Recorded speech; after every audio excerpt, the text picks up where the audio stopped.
Waalaikumsalam warahmatullahi wabarakatuh. Selamat pagi Ananda. Pagi Pak. Kepada Ananda sekalian tolong dipilih sampahnya terlebih dahulu. Pak. Ketua kelas tolong pimpin doanya. Baik tuh semuanya. Bersiap. Berdoa mulai. Doa selesai. Baiklah, apakah ada yang tidak hadir pada hari ini? Tidak Pak.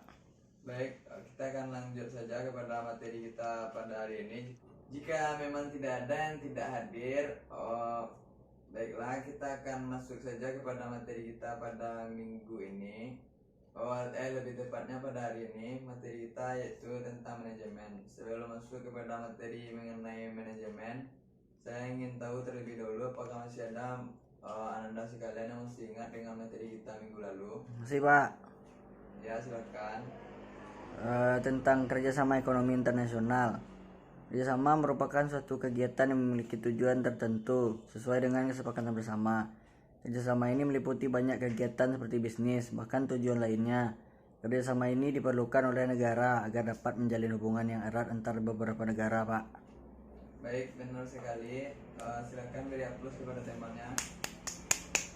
Baik, saya akan mengulang kembali apa itu mengenai kerjasama ekonomi internasional. Kerjasama ekonomi internasional itu merupakan suatu kegiatan yang memiliki tujuan sesuai dengan kesepakatan bersama antara negara-negara yang ada di dunia. Kerjasama ini meliputi banyak kegiatan bisnis, bahkan tujuan lainnya. Kerjasama ini diperlukan negara agar dapat menjalin hubungan antar negara yang lebih baik dan erat. Selanjutnya untuk materi kita pada hari ini mengenai konsep manajemen, itu saya akan menjelaskan apa itu pengertian tentang manajemen, fungsi-fungsi manajemen, bidang-bidang manajemen, dan lain-lainnya. Yang pertama yaitu pengertian manajemen.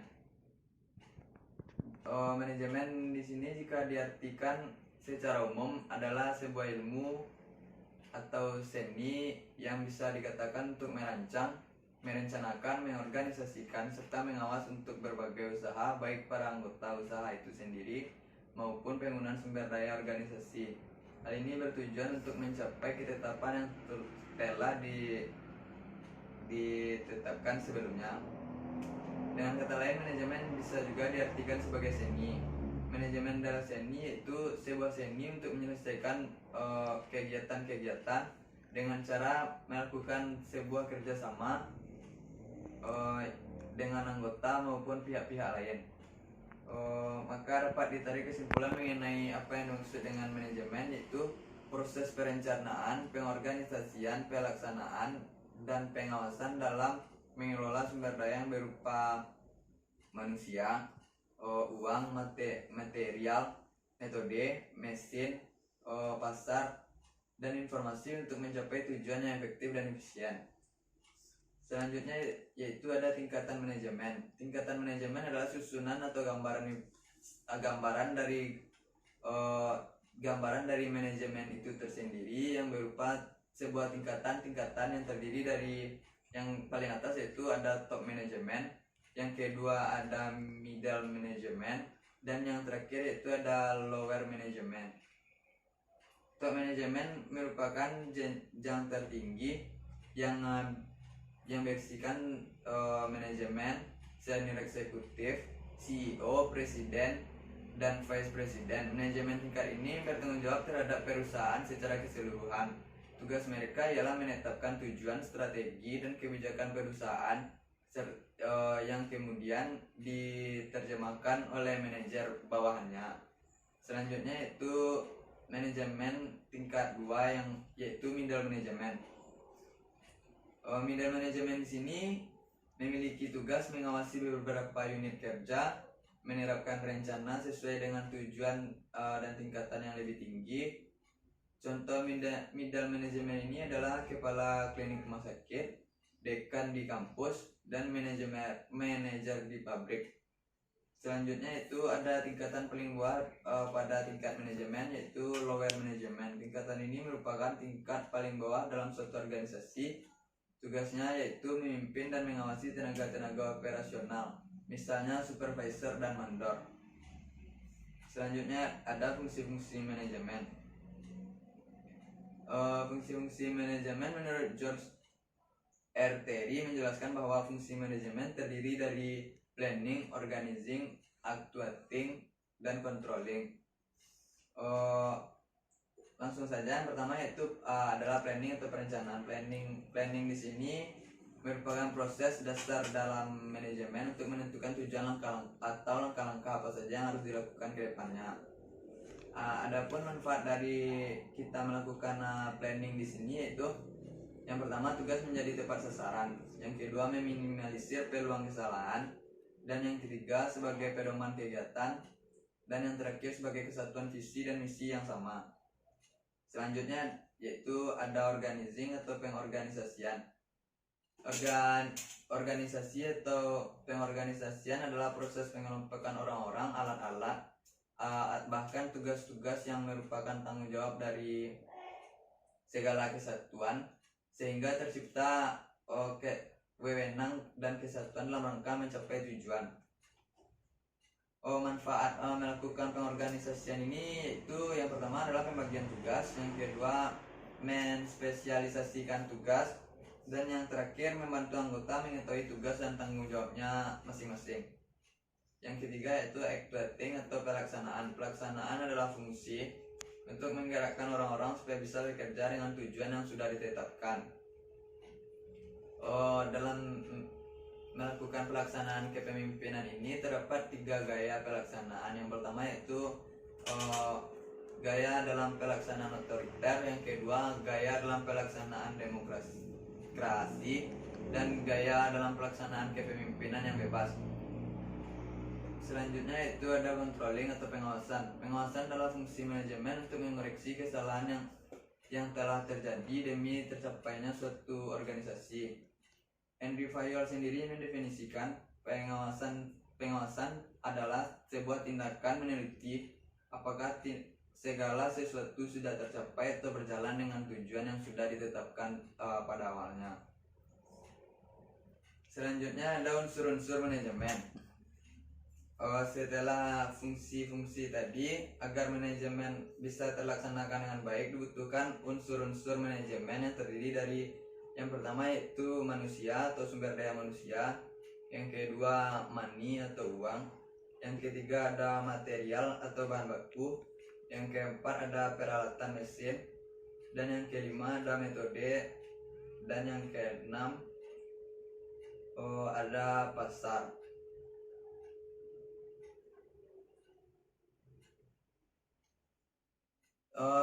Dalam unsur-unsur manajemen ini pada sumber yang pertama yaitu manusia merupakan unsur manajemen yang paling vital.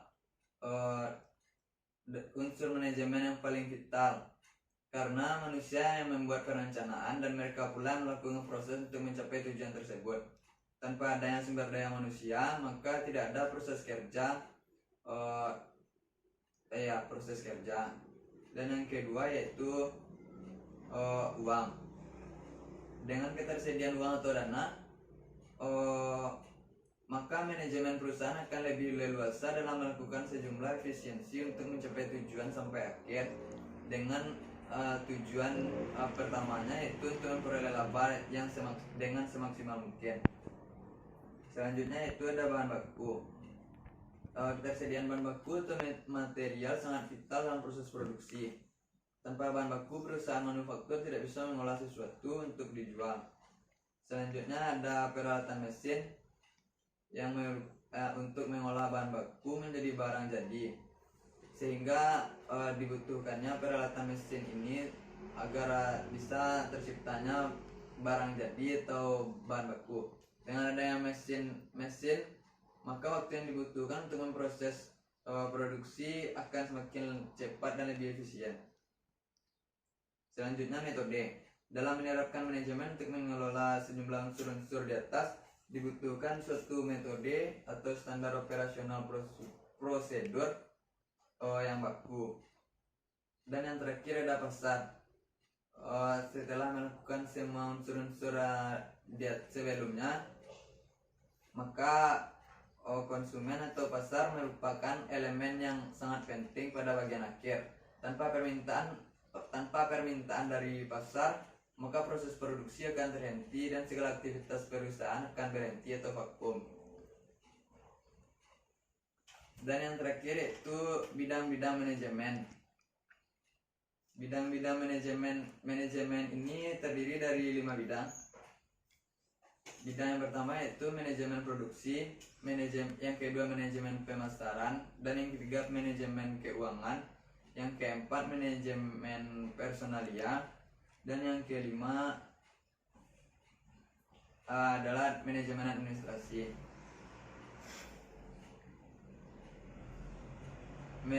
Yang pertama, manajemen produksi merupakan rangkaian kegiatan pada bidang-bidang manajemen yang terencana dan terkendali dalam rangka mengubah input menjadi output.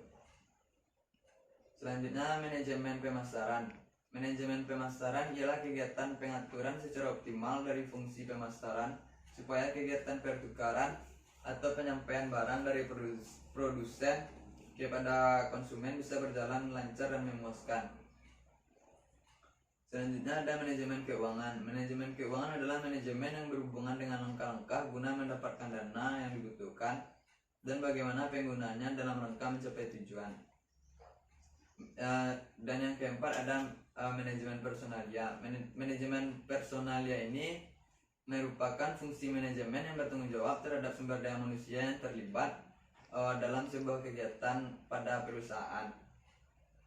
Dan yang terakhir ada manajemen administrasi.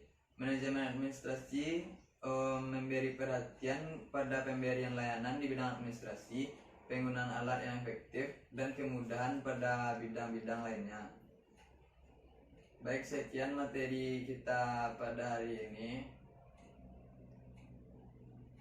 Untuk lebih memperdalam pengetahuan Anda sekalian mengenai konsep manajemen ini, saya akan menampilkan sebuah video mengenai materi yang terkait pada hari ini.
bagaimana pendapat saudara mengenai video tersebut? Mengerti Pak. Oh, baiklah. Jika memang sudah mengerti, saya ingin saudara membagi membagi dalam beberapa kelompok, di mana saya minta dibagi untuk menjadi 5 kelompok. Masing-masing kelompok silahkan lakukan diskusi dan nanti presentasikan hasil diskusinya, di mana kelompok 1 akan saya minta untuk mendiskusikan mengenai pengertian manajemen, kelompok 2 mengenai tingkatan manajemen, kelompok selanjutnya mengenai fungsi-fungsi manajemen, kelompok 4 mengenai unsur-unsur manajemen, dan kelompok 5 mengenai bidang-bidang manajemen. Silahkan dilakukan diskusinya terlebih dahulu dalam masing-masing kelompok. Baiklah, apakah diskusinya sudah bisa dimulai? Sudah Pak. Baik, kepada kelompok 1 silahkan dimulai presentasinya.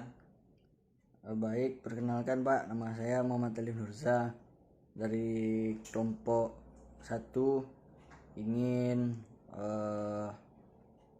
menerangkan kembali materi yang sudah Bapak sampaikan tentang pengertian manajemen. Manajemen adalah proses perencanaan, perorganisasian, pelaksanaan, dan pengawasan dalam mengelola sumber daya yang berupa money, material, method, mesin, market, minute, dan information untuk mencapai tujuan yang efektif dan efisien. Nah, baik, tolong berikan aplaus dulu kepada kelompok 1. Apakah ada pertanyaan untuk kelompok 1 dari para audiens? Tidak Pak. Baiklah, kalau memang tidak ada, selanjutnya kepada kelompok 2 silahkan mulai dipresentasikan diskusinya tadi. Baik Pak, saya Rido Abdillah ingin menyampaikan materi tentang tingkatan manajemen. Tingkatan manajemen adalah susunan atau gambar stratifikasi organisasi yang menggambarkan fungsi dan peranannya dalam organisasi yang bersangkutan.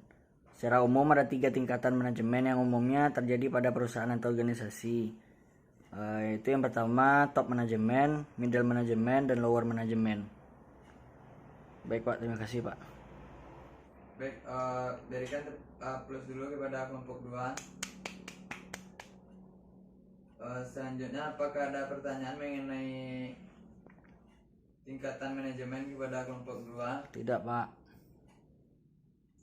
Baiklah, jika memang tidak ada, selanjutnya kepada kelompok 3 silahkan presentasikan hasil diskusinya yang tadi. Baik Pak, perkenalkan saya perwakilan dari kelompok 3, Fadel Afrian, ingin menjelaskan materi tentang fungsi-fungsi manajemen Pak. Menurut ahli George R. Terry menjelaskan bahwa fungsi manajemen terdiri dari planning, organizing, actuating, dan controlling. Nah, yang pertama itu planning. Planning adalah perencanaan atau proses dasar manajemen guna menentukan tujuan dan langkah-langkah apa saja yang harus dilakukan untuk mencapai tujuan tersebut. Nah, yang kedua organizing atau pengorganisasian, dan yang ketiga adalah actuating atau pelaksanaan Pak. Baik Pak, terima kasih Pak. Baiklah, berikan tepuk tangannya dulu untuk kelompok 3. Apakah ada pertanyaan untuk kelompok 3 dari audiens? Tidak ada Pak.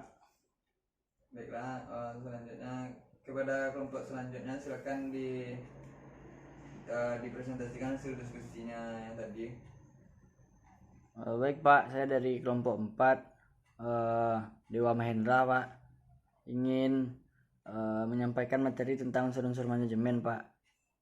Nah, agar fungsi-fungsi manajemen ini bisa dilaksanakan dengan baik, dibutuhkan sumber-sumber atau sarana manajemen yang terdiri dari pertama man atau sumber daya manusia, yang kedua money, yang ketiga material, yang keempat mesin, yang kelima metode, dan yang keenam mesin-mesin atau peralatan. Nah, semua ini saling berkaitan dalam unsur-unsur manajemen Pak. Terima kasih Pak. Baiklah, berikan tepuk tangannya dulu untuk kelompok keempat.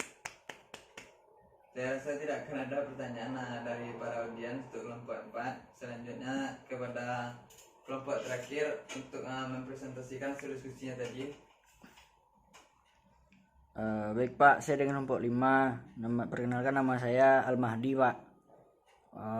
Saya akan menjelaskan tentang bidang-bidang manajemen. Yaitu yang pertama, manajemen produksi, Pak. Manajemen produksi merupakan rangkaian kegiatan yang terencana dan terkendali dalam rangka mengubah input menjadi output serta melakukan evaluasi terhadap output melalui umpan balik. Nah, yang kedua, manajemen pemasaran. Manajemen pemasaran ialah kegiatan pengaturan secara optimal dari fungsi pemasaran supaya kegiatan pertukaran atau penyampaian barang dari produsen kepada konsumen bisa berjalan lancar dan memuaskan. Yang ketiga yaitu manajemen keuangan.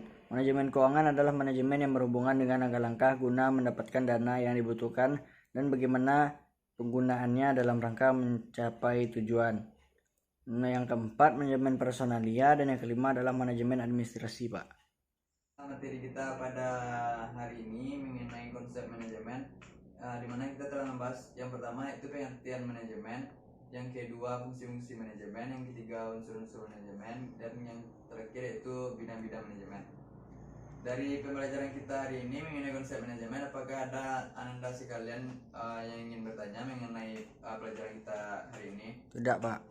Baik, jika memang sudah tidak ada, untuk tugas mengenai konsep manajemen mungkin saudara bisa nanti melihat buku panduan tugas mengenai dasar-dasar manajemen pada halaman 137. Baik, Pak. Sekian materi kita pada hari ini. Apabila ada salah kata, saya mohon maaf.